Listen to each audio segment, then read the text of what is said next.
Alors, le nombre d'oxydation, ou degré d'oxydation, c'est un nombre, un numéro, comme une charge en fait, positif ou négatif ou égal à 0, qui va indiquer l'étage d'oxydation, donc la possession des électrons ou pas.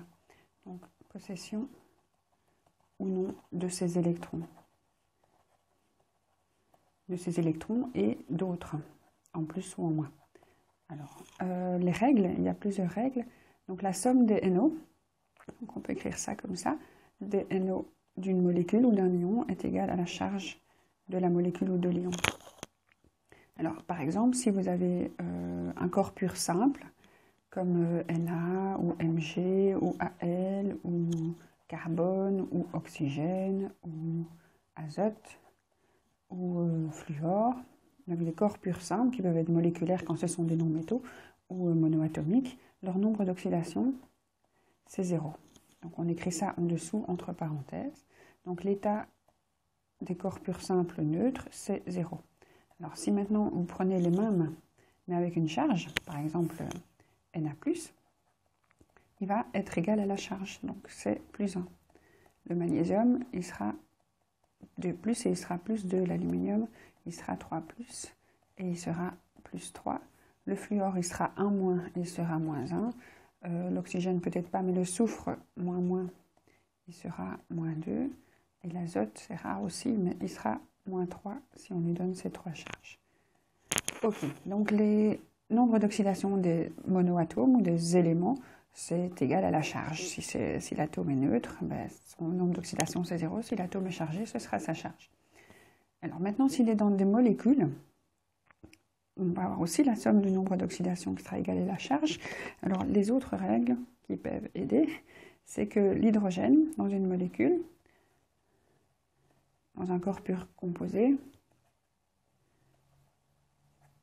donc s'il est seul, il est dans la série ici, hein, H2 aura aussi un nombre d'oxydation de 0. Mais s'il est dans un corps pur composé, comme H2O, comme NaOH, etc., là, il va avoir un nombre d'oxydation de plus 1.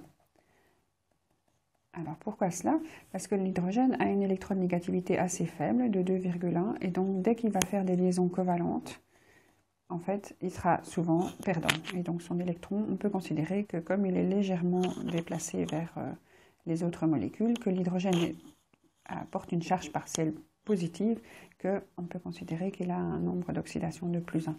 Donc, l'hydrogène a un nombre d'oxydation de plus 1 dans ces molécules-ci. Deuxième règle, l'oxygène, qui lui est beaucoup plus électronégatif, il a 3,5, le seul qui est plus fort que lui, c'est le fluor. De nouveau dans un corps pur composé,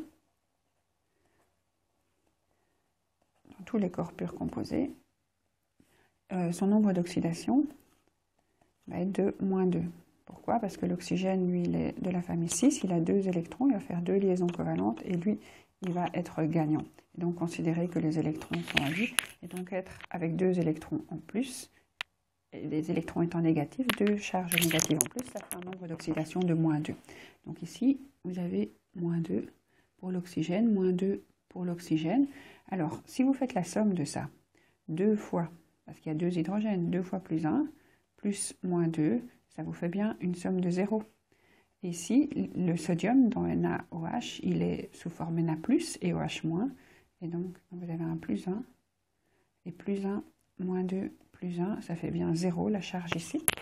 Alors, seule exception pour l'oxygène, donc en dehors du fait que s'il était seul, il serait un nombre d'oxydation de 0, c'est dans le peroxyde d'hydrogène. Alors, le peroxyde d'hydrogène, c'est un nom scientifique pour l'eau oxygénée, H2O2. Dans ce cas-là, l'oxygène ne gagne qu'une seule fois. Elle gagne sur les hydrogènes. Donc, les hydrogènes sont toujours plus 1, ils sont perdants. Leur électron considère, même si c'est partiel, qu'il ne fait plus partie de l'hydrogène. Et ici, les oxygènes vont être de nombre d'oxydation moins 1. Donc, c'est différent de tous les autres, comme H2O. Donc, dans H2O, l'oxygène est 2 fois gagnant. Et donc là, elle est bien, selon la règle, moins 2. Voilà pour les molécules entre l'oxygène et l'hydrogène. Alors, on peut faire beaucoup plus compliqué. Par exemple, dans H2SO4.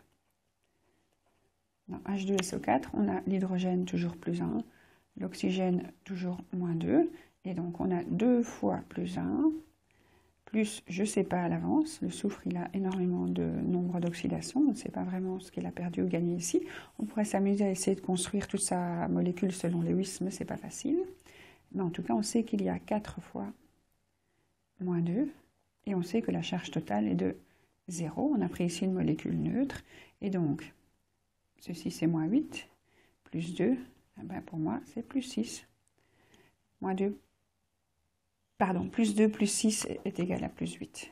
Et donc, le soufre est plus 6. On l'a trouvé grâce aux règles. Alors, si on prend NH3, donc vous avez ici plus 1 pour l'hydrogène. Pour savoir celui-ci, ben, vous faites la somme, c'est égal à 0. Donc, 3 fois plus 1, je ne sais pas quoi, donc c'est moins 3.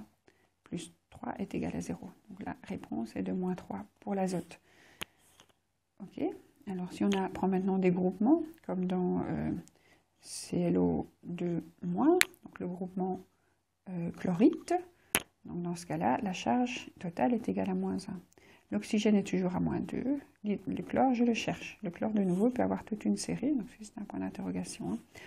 Le chlore peut avoir toute une série. Et donc je sais qu'il y a 2 fois moins 2, puisque j'ai des oxygènes qui sont toujours à moins 2, est égal à moins 1. Et donc je crois que c'est plus 3. Plus 3 moins 4 est égal à moins 1.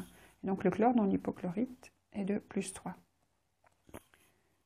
Voilà.